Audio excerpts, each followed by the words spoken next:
Good afternoon, everyone. This is Rosa. We're going to go ahead and start the webinar now. I'd like to welcome you to the Rural Health and Safety Education webinar series, Combating Opioids.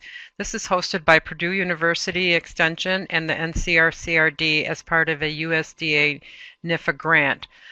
Just wanted to remind everyone to facilitate questions and comments during or after. We'll be using the chat feature. Just put your questions and comments down on the bottom and we'll get to those, time permitting. So in the meantime, today's webinar is titled Adverse Childhood Experiences, a Driver of the Opioid Epidemic. This is presented by Dr. Michael Brumridge. He is an Assistant Dean for Public Health Practice and Service in the West Virginia University School of Public Health and an Assistant Clinical Professor of Medicine. And I'd like to hand it over to Michael. Thank you. Well, thank you, and thank you very much, Rose. I hope you can hear me okay. Please let me know in the chat box if you have any trouble hearing me, and I'll be happy to adjust my position or speak up.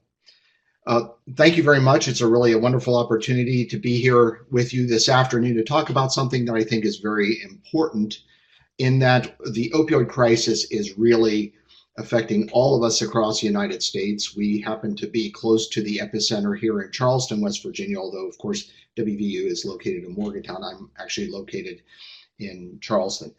I'm also happen to be, by the way, the co-chairman for the West Virginia Adverse Childhood Experiences Coalition. And so we have a lot of people really looking at this as one of the root causes, one of the drivers for the opioid epidemic.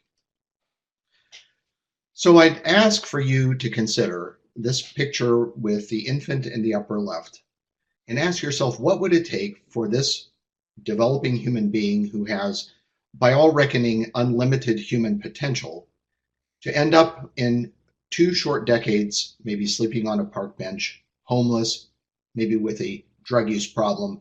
So what happens in that transition from the time this baby is born to the time we have the social, economic, and health problems that we see exemplified by the photograph on the lower right? So of course, I'm going to be talking about adverse childhood experiences, and childhood trauma has really taken off. People have become much more aware of the role of childhood trauma, and even recently on March 11th, 60 Minutes, Oprah Winfrey talked about treating childhood trauma, although she did not speak about ACEs specifically. Her whole presentation was really about ACEs. So what I'm going to be referring to here is the original ACE study, and it's maybe the most important study, which many Americans are unaware of. A lot of shifting has occurred in the last few years so that more and more people are becoming aware of this, but it's largely unknown in many cases. And really the essence is that what goes unrecognized in the pediatric exam room shows up in the internal medicine exam room decades later. And when we're talking about the original adverse childhood experiences study that was done in Kaiser Permanente in the late 1990s with the principal investigators of Dr. Vince Folletti and Dr. Rob Anda, we're talking about 10 categories of childhood abuse and neglect. Now, as you're going through this presentation or listening to this presentation, you might think, well, what about poverty? What about a whole host of other issues to include violence in the neighborhood? Yes, those are all very important. We'll talk about those during the presentation, but I'll be speaking specifically about the original 10 categories of a childhood abuse, neglect, and household dysfunction. And I will actually walk you through what those questions are and how they're asked. If you want to know more about this, you're welcome to go to the website that you see on this slide, the CDC Violence Prevention ACEs study, and you can find as much information as you want in the 50 plus published studies. But this was a large epidemiologic study done with over 17,000 beneficiaries of Kaiser Permanente in Southern California. So these are not people who live under bridges or afflicted by low socioeconomic status. These are middle-class Americans belonging to really one of the better health maintenance organizations in the United States. So the connection between the ACE study findings and diseases later on and mental health problems later on in life is just profound. So compared with the people with no ACEs, those with 4 or more ACEs were 2 times more likely to smoke, twice as likely to have cancer or heart disease, 6 times more likely to be depressed, 6 times more likely to have had sex before age 15, 7 times more likely to have been alcoholics, 10 times more likely to inject drugs, and 12 times more likely to have attempted suicide. So that's people with a score of 4 or more compared with people with 0. Now, in one study looking at men with a score of 6 or more, they were 46 times, not 46%, 46 times more likely to have injected drugs than when men with no history of adverse childhood experience, or ACEs. I'll frequently refer to it as ACEs.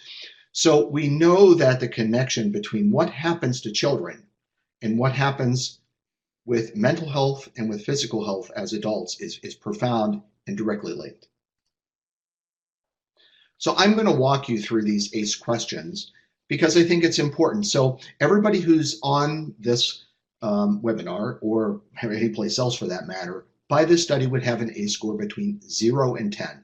And so for every yes answer, that's another score of 1. So for example, in question number 1, did a parent or other adult in the household often swear at you, insult you, put you down, or humiliate you, or act in a way that made you afraid that you might be physically hurt? It doesn't ask how many times it happened. It just is a yes or no question. So if you answered yes to that, that would be 1. Number 2, did a parent or other adult in the household often push, grab, slap, or throw something at you, or ever hit you so hard that you had marks or were injured? Number 3, did an adult or person at least 5 years older than you ever touch or fondle you, or have you touched their body in a sexual way, or try to or actually have oral, anal, or vaginal sex with you? Number 4, did you often feel that no one in your family loved you or thought you were important or special, or your family didn't look out for each other, feel close to each other, or support each other? Number 5, did you often feel that you didn't have enough to eat, had to wear dirty clothes, had no one to protect you, or your parents were too drunk or high to take care of you or take you to the doctor if you needed it? Question number 6, were your parents ever separated or divorced? I think it's interesting with number 6 that they don't ask about parental death, which many people rightfully say should be an ACE in and of itself, but these were the original 10 questions, and these are the ones that are most researched, which are the reason I'm walking you through these 10 questions. Number 7 is always a hard one for me. Was your mother or stepmother often pushed, grabbed, slapped, or had something thrown at her, or sometimes or often kicked, bitten, hit with a fist, hit with something hard, or ever repeatedly hit over at least a few minutes or threatened with a gun or knife? Again, domestic violence specifically toward the mother. You don't see anything here about domestic violence against the father or stepfather.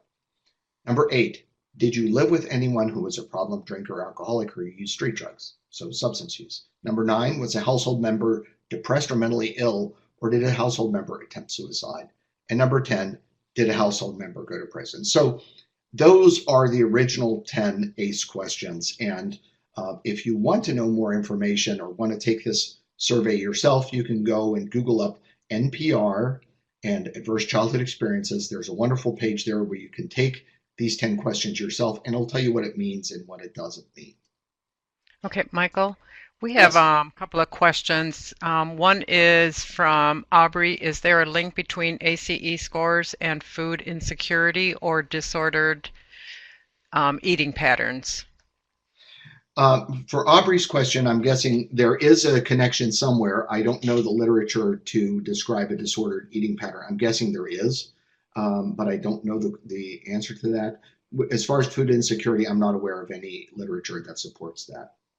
Okay, and then Betsy also asked, what is the source that the CDC got the information from? Was it from the original ACE study? Yeah, so the original ACE study was done, it was really an observation by Dr. Vince Folletti, who was an internist at Kaiser Permanente in Southern California. And he had this really profound insight into what was happening in an obesity clinic he was trying to run, where they were finding out that the people who were losing weight the most successfully were actually the people dropping out the fastest. And so that began to uncover the history of childhood sexual abuse, which then expanded out as he began to dig further and further to elucidate these 10 ACE categories. So he presented this once at a conference where it was really not very well received at all. But in the audience was Dr. Rob Anda from the Centers for Disease Control.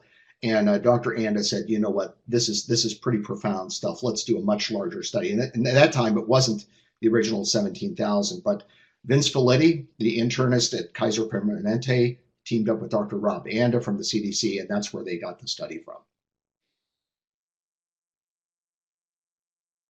Did I answer the question there? I think you did. There is a comment regarding Missy is just stating it surprises me that there isn't a question regarding one-parent households or a missing parent. Well, let's go back and look at that question because were your parents ever separated or divorced? And she's correct. There should be a question in there, and that goes back to the question about not only one-parent household that Missy is referring to, but also whether there was a death of one or more parents in the family. Yeah, it's a good comment. So in the next few slides, what I'm going to do is show you sort of the profound relationship between adverse childhood experiences with a number of different medical conditions here. And here you can see the people with a score of 0 all the way up to the people with a score of 4 or more. And you'll notice that, and this will be a pattern that you'll see over and over again, that women seem to be more affected by adverse childhood experiences than men are. But you can see here there's a clear linear relationship between ACE and a lifetime history of depression. Likewise, you can see that there's a very strong correlation between ACE score and prevalence of attempted suicide. And again, the risks really jump up with an ACE score of 4 or more. And West Virginia is the state that has the most smoking adults of any state in the United States, so very relevant to us here in West Virginia. The relationship between ACE score and current smoking. And then one of the ones that we're really going to spend a little more time on here, ACE score and drug abuse. And the first set of columns ever had a drug problem.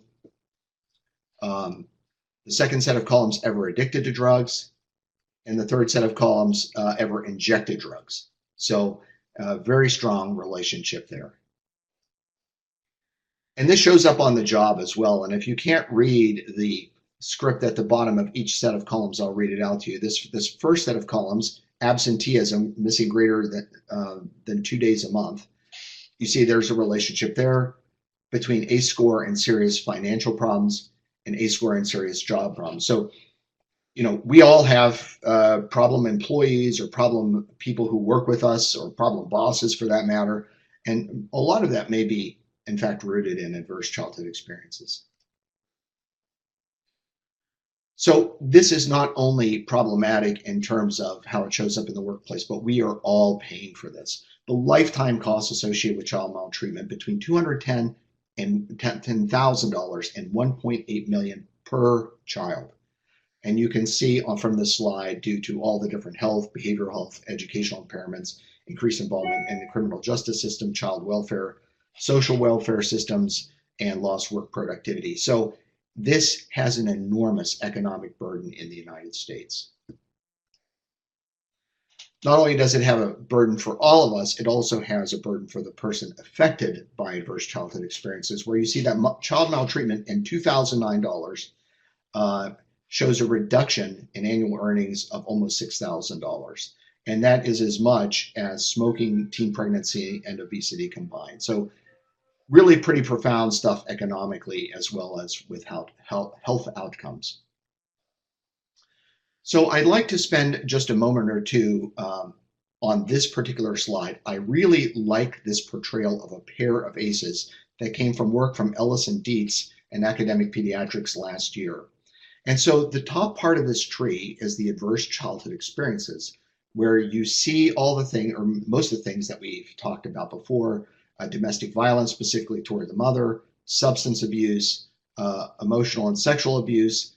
Maternal depression was not included in the original ACE study, but physical and emotional neglect, divorce with one or both parents missing from the household, mental illness, and incarceration. They've also included homelessness. So that is are the adverse childhood experiences. But then when you look at the tree with a root system, you're really looking at adverse community environments. So this is this really interesting interplay between adverse childhood experiences and the other social determinants of health. So we include things like poverty, discrimination, community disruption, lack of opportunity of economic mobility and social capital, violence in the neighborhood, and poor housing quality and affordability. All of these things play a very important role. And so that's one of the things I would like for the listeners to come away with today is the idea that I'm only talking today about adverse childhood experiences, but I recognize that there's a complex interplay between adverse childhood experiences as well as adverse community environments in the other social determinants of health. Economics really drives a lot of this, specifically here in Appalachia, where we have issues with a lot of people being out of work because of the decline of the coal industry. This is another diagram that if you go onto the CDC's website, you will see a version of this pyramid on the left. So I'm going to walk you through this a little bit because I think it's good to, in a way to conceptualize what we're talking about. So we start here with this black line across the bottom, which is conception, and you end up with this arrow that goes all the way up to death. Then at the bottom, you start out with the adverse childhood experiences. And with many of our either drug-addicted children or children born to drug-addicted parents, they're walking in from the hospital through the front door with an ACE score of at least 3, just to start out with, which is really very profound when you think about it. Because we know how the brain develops, which we'll talk about briefly, that leads to social, emotional, and cognitive impairment, which then leads to the adoption of health risk behaviors. And this is, I think, a very important point because as people are developing these social, emotional, and cognitive impairments, they're looking for relief from their suffering. And so they reach out for different substances or behaviors that are going to help them cope with the kind of stressors that they've had from the adverse childhood experiences. Things like smoking. Is there a benefit to smoking? Well, as health professionals, we would say, of course not. But we know that nicotine is a psychoactive drug and that people feel a sense of relief, of anxiety when they take a puff off of a cigarette. I don't know of any smoker who is not aware of the long-term consequences, but again, it's a way to cope with the stress that they're experiencing now. Is there a benefit to taking a swig out of a bottle or shooting up? Yes, there is in the short term, but so people adopt these health risk behaviors. And this is a very important point I'd like for everybody to consider, because we tell people just say no, stop doing that kind of stuff. But in reality, what we're attempting to do is take away their coping mechanism. And you see that coping that is over here on the right-hand pyramid, which will address, sorry about that. Of course, somebody had to call me while I'm doing a webinar. The adoption of those health risk behaviors is a type of coping. So is it any wonder that it's so hard to get people to stop smoking, drinking, using drugs when this is one of their coping mechanisms? Of course, these kind of coping mechanisms, because they are health risk behaviors, lead to disease, disability, and social problems, and leads to early death, as I mentioned before. With people with an ACE score of 6 or more, we're talking on average a loss of about 20 years of longevity. So this is really very, very profound stuff. Now, some people would rightly say, what about the historical trauma that many people experience? So we'll go over to the pyramid on the right, where they talk about things that happened before conception. So if you are born into a family with African American parents or Native American parents or Holocaust survivors, then you're going to have this generational embodiment in historical trauma that manifests not abstractly in any way, but there was just a study that came out in the last few weeks that demonstrated that fathers under stress can actually transmit their stress epigenetically through their sperm by reductions of specific kinds of messenger RNA. And in the mouse model, they've done a study with both mice and with humans that in the mouse model, this lasts at least 3 generations. So it's pretty profound. So epigenetics, if you want to think about that we are all born with a certain gene set, and some of those genes are turned on and others are turned off. But through our life experience, we can turn off and on different genes, and that gets inherited then by our children. So it's really this sort of fascinating things. And then we experience, many people experience the social conditions and the local context of trauma that is all before conception. So you'll then see that the right pyramid is in many ways very similar to the one on the left. So I really like this diagram because it helps us frame the whole discussion around trauma and social location, as well as how adverse childhood experiences lead all the way up to early death.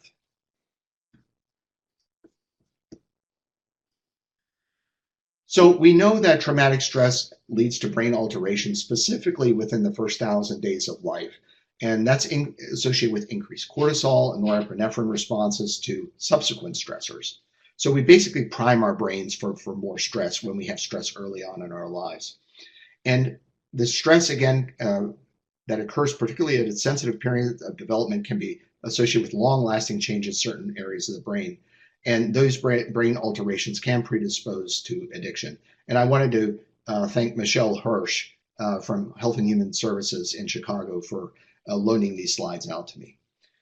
So in the Surgeon General's report on alcohol, drugs, and health and facing addiction in America, there's really 3 areas of the brain that are particularly important in the onset, development, and maintenance of substance use disorders, which we'll talk about briefly, which are the basal ganglia, the extended amygdala, and the prefrontal cortex.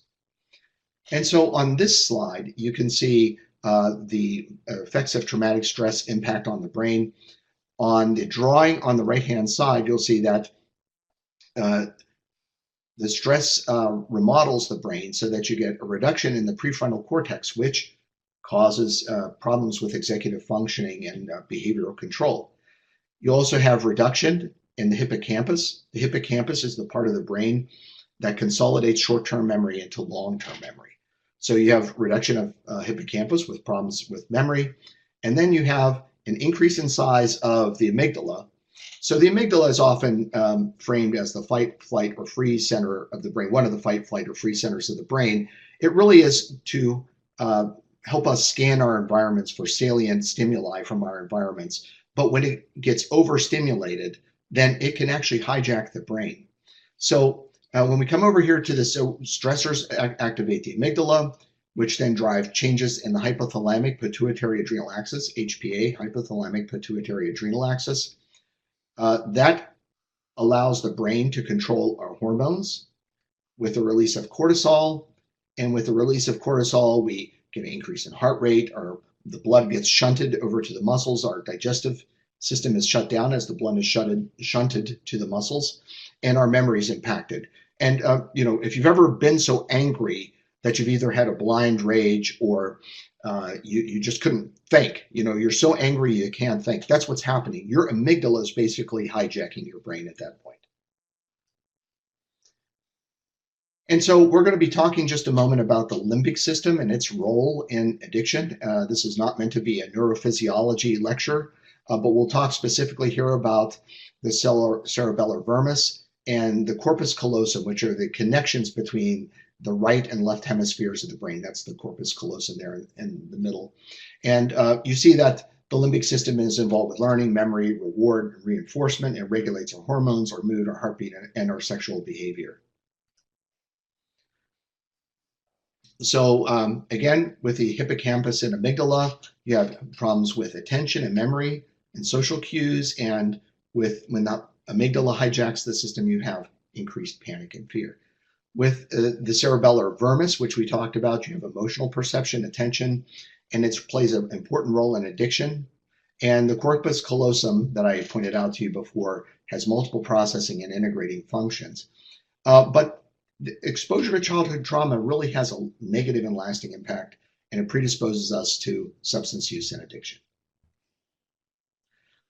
And we not only know this from the neurophysiology, we also know this from a number of large studies epidemiologically. So in the original 1998 ACE study from Kaiser Permanente, they found people with an ACE score of 3 or more had a much greater likelihood of engaging in substance abuse, domestic violence, and suicidal attempts, were more likely to be obese, have dropped out of school, be divorced, have diabetes, cancer, and heart disease. So basically, most of the major public health problems that we face in the United States, that seems to play out predominantly here in Appalachia more than in other places. And again, the ACE score of 6 or more with 4,600% or 46 times more likely to use intravenous drugs relative to an ACE of 0 in that one study of men. In a 2009 study, over 80% of patients seeking treatment for opioid addiction had at least one form of childhood trauma, almost two-thirds having witnessed violence in childhood. In 2016, people with an ACE score of 5 or more were 3 times more likely to misuse prescription pain medication and 5 times more likely to engage in injection drug use. So I'm really fond of what one of my colleagues at West Virginia University, Alfgeir Christensen, who was really involved with the Icelandic experiment that you may have read about in the Atlantic. I won't talk too much about that here. But basically what he's saying is that if you walk into a nursery with 100 babies and you ask somebody which one of these children are going to grow up to become addicted, and everybody would say, well, how can you tell? It's kind of a crapshoot.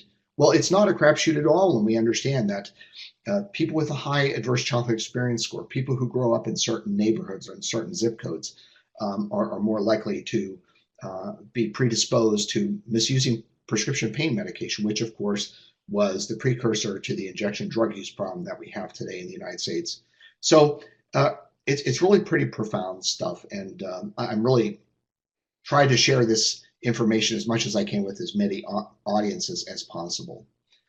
So I'm just going to talk to you briefly about a little survey. KCHD stands for the Kanawha Charleston Health Department, which I was the health officer there for 2.5 years.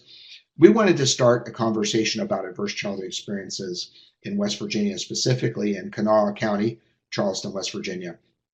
So we did a little survey. It was a web-based tool, basically a Survey Monkey tool, and we announced this through press releases, radio, and television announcements. So the prerequisites is that you had to have seen that through television or media and had to have access to a computer. So this is not meant in any way to be a random survey or a scientific survey of our population. But because we had so many respondents, I thought it was worthwhile to share it.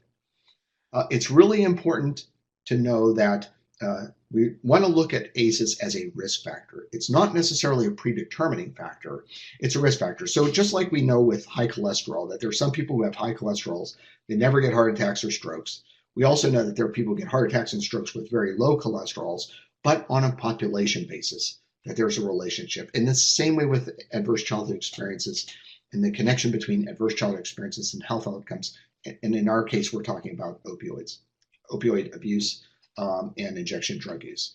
And another sort of pitfall I wanted to be very careful about is not to blame or shame parents for the issues, because they may have raised their children with ACE scores of 0, and yet their children abuse IV drugs. And so we have to be very careful about how we label parents or mislabel parents. And that was really important to apply some compassion when we look at these kinds of data. So here's the results from our informal survey. You can see that we had 506 respondents. 76% were female, only 24% were male. So you know right away it's not a representative survey for the population. 95% were white, but West Virginia is a 95% white state. You can see that most of the respondents happened here. This is Kanawha County, where Charleston, West Virginia is, where you see the arrow. Next door is Putnam County. Next to that is Cabell County, where Huntington, West Virginia is. Huntington, classically considered across the United States now sort of the worst affected community. And by the way, I think they're the community that's really turning things around faster than anybody else. But most of the people who answered the survey lived along this I-64 corridor. We're basically in the same media market. We had respondents from around the state of West Virginia, 46 respondents from Monongalia County, where Morgantown is. Had some of my WVU colleagues disseminate this out, and 10 from Ohio County, which is where Wheeling, West Virginia is. But we had a smattering of people who answered from other states, including some in the Midwest, Virginia, Ohio and Michigan. Most of the people were between ages 25 and 65. And I'd like to spend just a couple moments here on this particular chart. Now, this part of the chart that I'm outlining here with the green arrow, this particular chart I took directly from the CDC's website. So I just wanted you to know where that came from. And we have a number of adverse childhood experiences with 0, 1, 2, 3, and 4 or more. And then you'll notice here it's broken down between women and men. So you'll notice across the board that women have a higher ACE score than the men do, but then you have this total. So we're going to spend the last couple moments on this slide looking at the totals across the board and comparing it with KCHD, which is the Kanawha Charleston Health Department's survey of 506 respondents. And you'll see that the number of people with 0 was actually lower than it was in the original Adverse Childhood Experiences study from San Diego, California. And you'll notice also that much higher number of people with a score of 4 or more. So a couple of really important points here is that the majority of people that we meet on a day-to-day basis have an ACE score of at least 1. And from the original Kaiser Permanente study, if that's to be extrapolated across a population, it's been, now this survey has been replicated in many other communities, by the way, usually with higher ACE scores of 4 or more, but that's 1 out of every 8 people with a score of 4 or more. So it shouldn't be surprising in many ways that we have sort of the adverse outcomes that we have, but this is pretty remarkable, 28.2% with a score of 4 or more. So ACEs are common and they're really relevant to our public health problems that we have. I don't know if any of you had a chance to read this book. This is called Hillbilly Elegy by J.D. Vance. It's a New York Times bestseller. It's an autobiography. I bring up this a lot because it has an Appalachian connection to it. J.D. Vance grew up in a place called Middletown, Ohio. Middletown was a industrial town halfway between Cincinnati and Dayton, Ohio, where there's a large Appalachian diaspora. So in the history of Appalachia in the 50s and 60s, as the coal industry was declining, a lot of people migrated from eastern Kentucky, southern and southwestern West Virginia to find jobs in heavy industry in places like Akron, Ohio, with Firestone Tire, many of the heavy industries in Ohio, to Detroit, Michigan, to work in the auto industry. But you had this large Appalachian diaspora who felt much more culturally close to their roots in Appalachian. That was for J.D. Vance. He calls himself a hill person. So the gist of the book is that J.D. Vance grows up in a house where his biological father, leaves the house at an early age. His mother brings in a number of men into the house. She begins abusing alcohol. She begins to use prescription drugs. And by the end of the book, she has become a heroin addict. As I'm reading through the book and reading this sort of horrible things that happened to him growing up, I'm starting to add up his ACE score, because that's what I do. Adding up his ACE score, was 6. So by all reckoning, J.D. Vance should have had a terrible time later on in life. But the rest of the story with J.D. Vance is that he went to the Marines after he graduated from high school. He came back, he went to Ohio State University, where he graduated summa cum laude a year and a half early. Went on to Yale Law School, where he became an editor at the Yale Law Review, one of the preeminent legal journals in the United States. And eventually, by the end of the book, becomes an attorney for an investment bank in Silicon Valley. So J.D. Vance beat the odds. So what was the thing that helped him do that? Well, what became clear from reading the book is that he had his mama, what he calls his mama and papa, his grandma and grandfather, who always lived close by, so that no matter how much dysfunction was happening with his mother in that household, his grandparents were living close by and he could escape to a much safer environment. So it brings out a really important point, that what really matters to help mitigate adverse childhood experiences is the presence of another human being who provides unconditional love, guidance, and a sense of psychological safety. Now, Mama was no model citizen by any means. She carried around a loaded pistol everywhere she went and was rumored to have set a man on fire in eastern Kentucky, which is kind of funny in a way, but sad in another. But the point is that it didn't matter to him. He knew that she would go to the mat for him and help him in any way that he needed to later on in life. So really important point about the role of adults in shaping the future of children affected by adverse childhood experiences. So what I'm going to do here is focus in on this one last chart. And this is another chart that I took directly from the CDC's website. And you can see here that this is another one that breaks it all down. So what we're looking at is the total 17,337 people from the original adverse childhood experiences study, broken down by men and women. And you can see of these columns, these are the different categories: abuse, neglect, and household dysfunction. These are, as you can read from looking at the chart, emotional, physical, sexual abuse, and on down.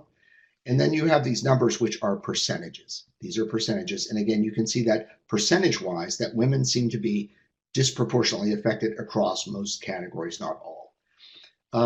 But we compared this with a group that we did a survey on. This is not the Kanawha Charleston Health Department group.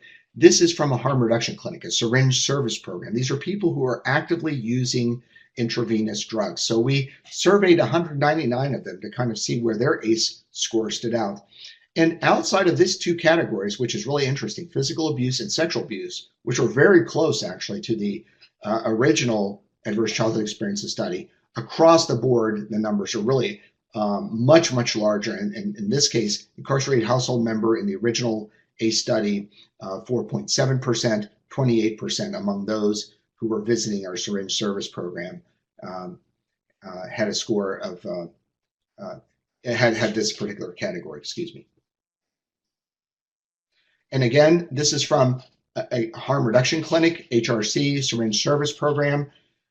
This was interesting too, in that the original study had 36.1% with a score of 0. We actually had 33.7 with a score of 0, which surprised me a little bit, suggesting that there's another mechanism why people begin to use IV drugs, end up using IV drugs, getting in with the wrong peer group experimentation.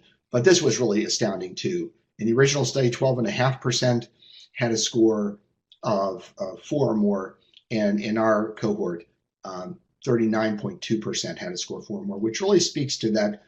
There's a bimodal distribution here where you have a lot of people with a score of 0 who, wandered into this by experimentation perhaps, and then another group who's really dealing with profound pain. It's just remarkable, some of the stories when you sit down and talk to these folks, and it really helps break down a lot of the stigma that we have toward people who use IV drugs. So going back to adverse childhood experiences, once again, just as an overview, 3 categories of abuse, 2 of neglect, 5 of household dysfunction. So my question is, and I'm particularly aimed at my medical colleagues, why aren't we asking these questions? Since they seem to be so relevant to the public health problems that we see today. And a lot of it is, I think, has to do with the time that providers have, and it's just one more thing they have to do in their busy day. But another is, so what do we do if we find this kind of stuff? Well, we know that there are now a number of evidence-based interventions that can help reduce exposure to adversity and strengthen resilience to adverse circumstances.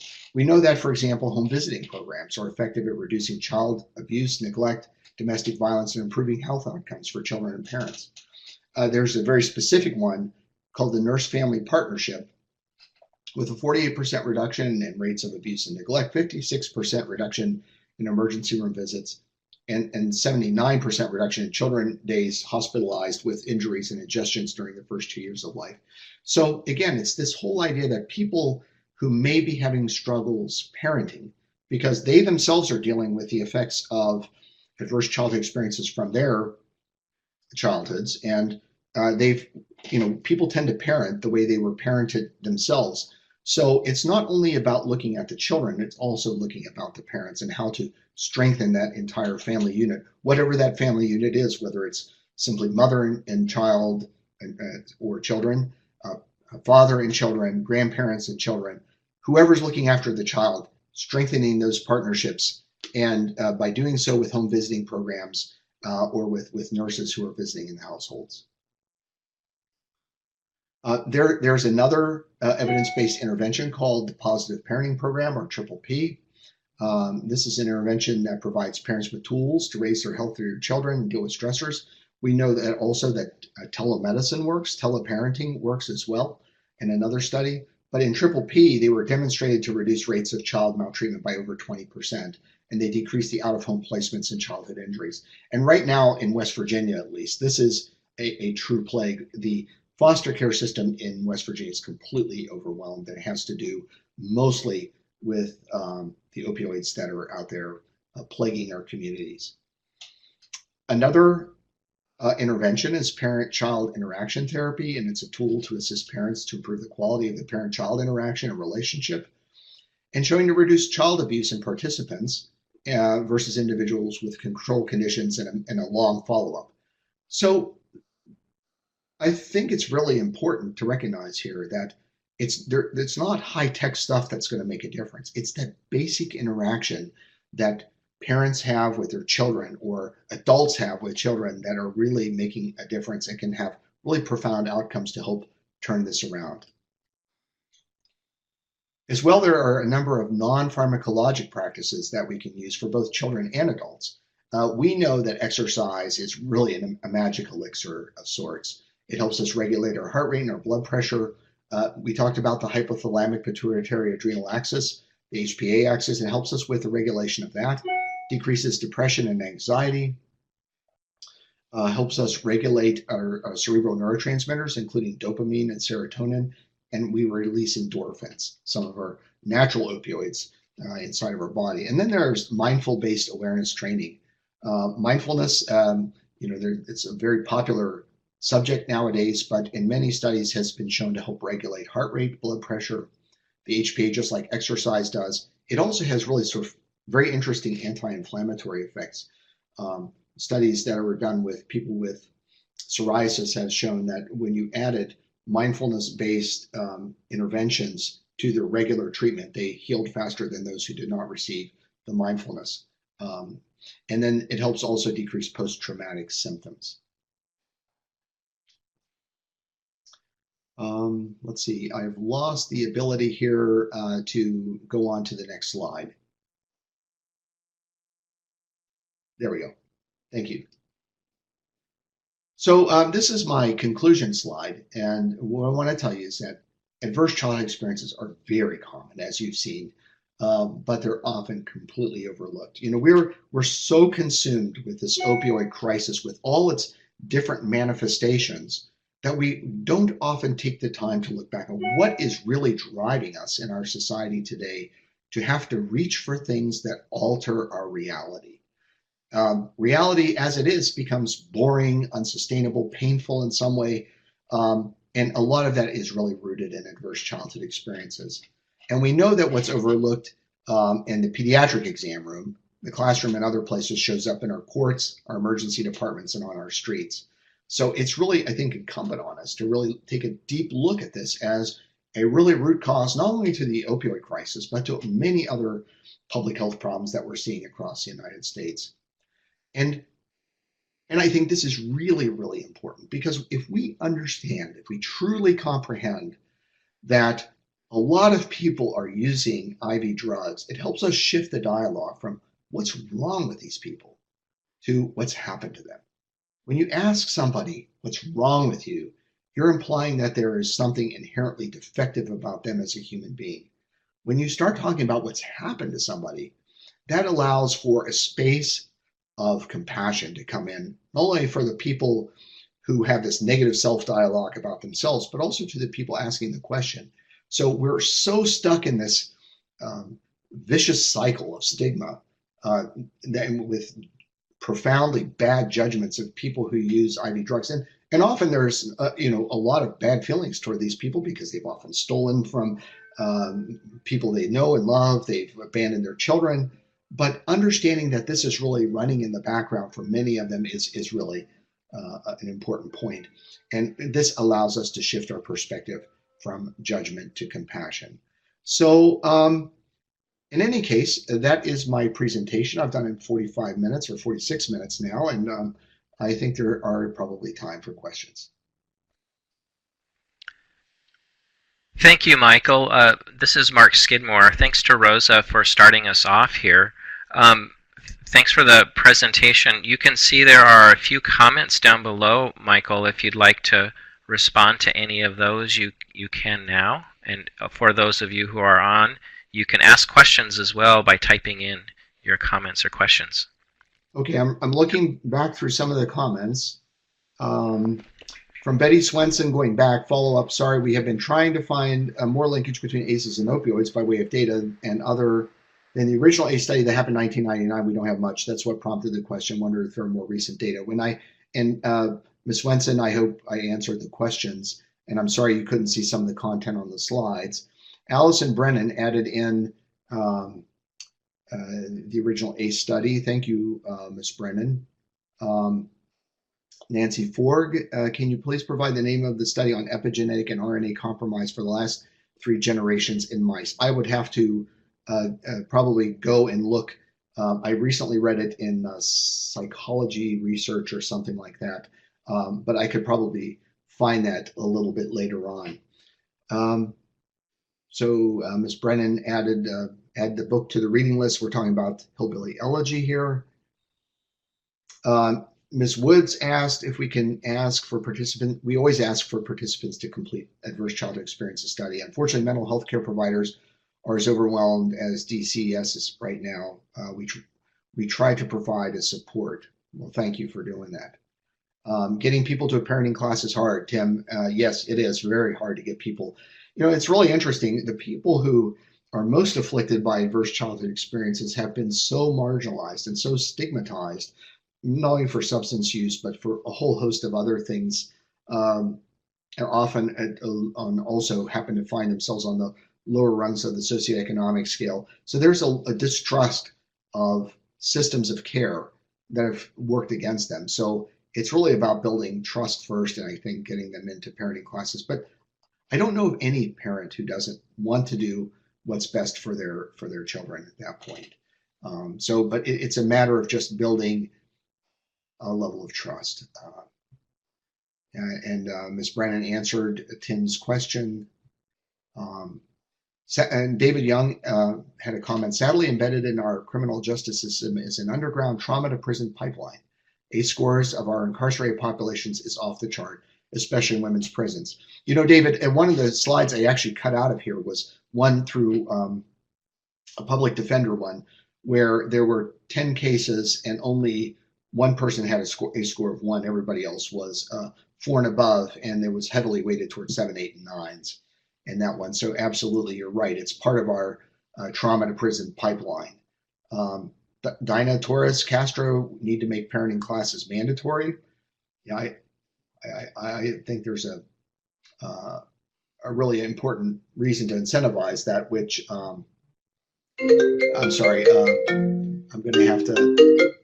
I forgot to silence my phone before I started. Yeah, incentivizing parenting classes is really important. And Pat Brinkman answered on to that, even with incentives. And I think teleparenting can also help along with that too for people who are open to that, but it's not a magic elixir either. Tim Honey wrote, I think one of the hardest issues to transcend in social trauma from child protective service criminal issues is the degree to which we continue to inflict trauma as institutions.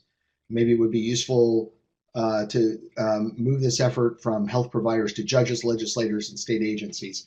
Thanks, Tim, for that comment. In fact, I have given this talk now to different sets of attorneys and judges, and it's been very well received. In fact, now I'm finding, interestingly, that more judges and legislators are knowing about adverse childhood experiences than many of my medical colleagues, which is a sad statement to say. But that's one of the purposes of the Adverse Childhood Experiences Coalition in our state, is really to educate, to advocate, to coordinate, and to educate. And talking to legislatures is one of those. And we were able to get trauma-informed legislation into our last legislative cycle.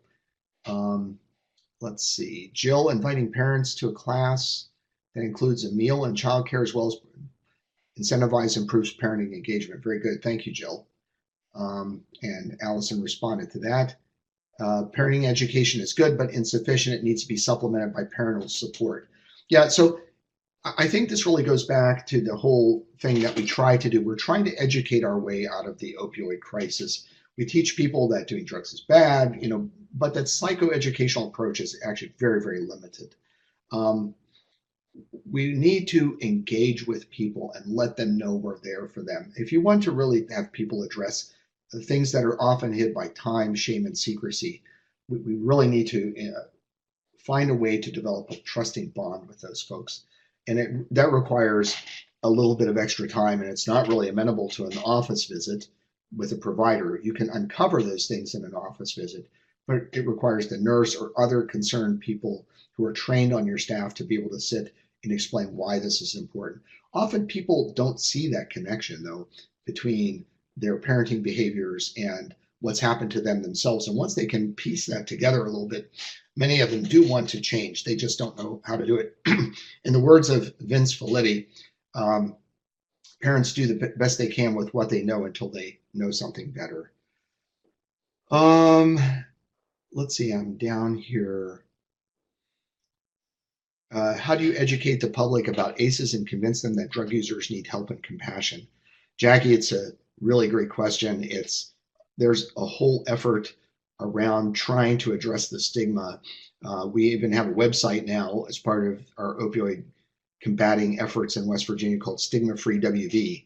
And so it's just one of those things we have to keep talking and talking and talking about because there's such a heavy stigma associated with drug use, even here in West Virginia where so many people are affected. Samantha Hoyt wrote, when you discussed other explanations for substance use in your study, you mentioned peer group and experimentation. Can you talk more about that? Were those your top two explanations? How does that change treatment evidence-based programs that may be needed? Well, it wouldn't really change the treatment other than those are not people that need to really be focused in on trauma-informed care, but finding ways to deal with them as individuals with medication-assisted treatment or peer-based treatment. We didn't do a deeper dive, Samantha, honestly, into why the people with the score of 0 end up with the score of 0. That only became evident after we asked and compiled the data. So I wish I had a better answer for you than that. And I'm sorry I couldn't do better with that answer. Esther Lynn Duvall wrote, any comments about what is happening on the border with children being taken away from their parents? Seems like we are causing trauma for the next generation. Esther, you're absolutely right. That's exactly what we're doing. And that was one of the comments that I saw from a pediatrician, and I think it was in the Washington Post this weekend, talking about that we are inflicting another adverse childhood experiences on these kids. And we know we're hurting children with what's happening on our southern border. Liz Andrus, my comment is families belong together. Yes, if we can have families belong together, that's absolutely the best possible outcome, because functional families will help buffer the effects of other experiences on the children. Tim wrote, I think we have to decide, is addiction a crime or an illness, and act accordingly. I don't think we can do both as we are currently doing. And I couldn't agree with you more. I think we need to really treat it as an illness. There is a role for interdiction and of police support. But what's really encouraging, Tim, to me is to hear lifelong law enforcement officials saying we're never going to bust our way out of this problem. And I think that shows some insight.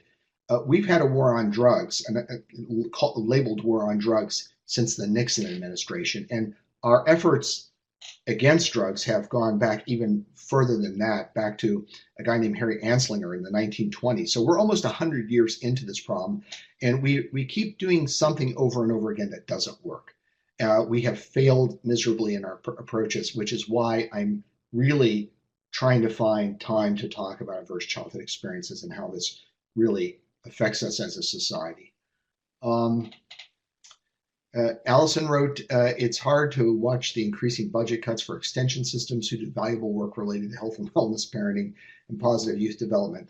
They're out there every day doing prevention work, but they keep getting their funding cut. So yes, Allison, you nailed it. And so one of the other things we hope to do by talking about ACEs enough is to make the point that if we want to turn the tide in the opioid crisis, it's not only about medication-assisted treatment, treatment beds, intensive outpatient therapy, which is the best medication, naloxone to save people overdosing.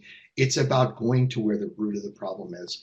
and to talk to our elected representatives at the local, state, and national level, to talk to them about these are not touchy-feely, feel-good sort of social worker programs. These are programs that are really at the crux of turning the corner. And the other point that I'd like to make too is that if we understand that, we know that there are no quick fixes to this. We're talking about generations before we can really turn this around. I hate to sound negative in that way, but we need to really emphasize to our elected officials that funding these programs that seem like touchy-feely, extraneous programs are really important. Well, Michael, Okay, I think I hate to interrupt this great discussion, but we are sort of getting close here to the end. And as I hear the questions and all of your great responses, in the back of my mind, I'm thinking of the movie Good Will Hunting, which I think in some ways embodies a lot of what the discussion is what the discussion reflects. I wonder if we can find a way to summarize, Michael, and then close up. I know some are starting to thank you for the great webinar, and so do you have a closing remark and maybe one more response to anything that you see on the chat? Well, thank you, Mark, for this opportunity to speak with so many people that I saw who attended the webinar. I just want to make a mention again that adverse childhood experiences are extremely common. They're extremely relevant to the opioid crisis that we have in our country. And that if we want to turn the corner, we have to pay attention to this one particular issue. It is the issue, I believe, of our lifetime, not only with respect to the opioid crisis, but with many other vexing public health issues that we have, so that we move away from treating the symptoms to really treating the underlying disease. That's true primary prevention. Right. Well, I think with that, we will go ahead and end the webinar here. Thanks again, Dr. Brumage, for coming on. Thanks to all the participants for joining in and the great comments. Also, thank you for those who have filled out the feedback here that we have on the screen. That's very helpful for us. And if you haven't, please take a moment to do that. And with that, I just want to again say thank you, and we'll see you next time. We will not have another webinar as part of this series until September, so we'll be back in touch with you with updates as we approach that time. So again, thanks again, Michael. Thank you very much. It was a pleasure.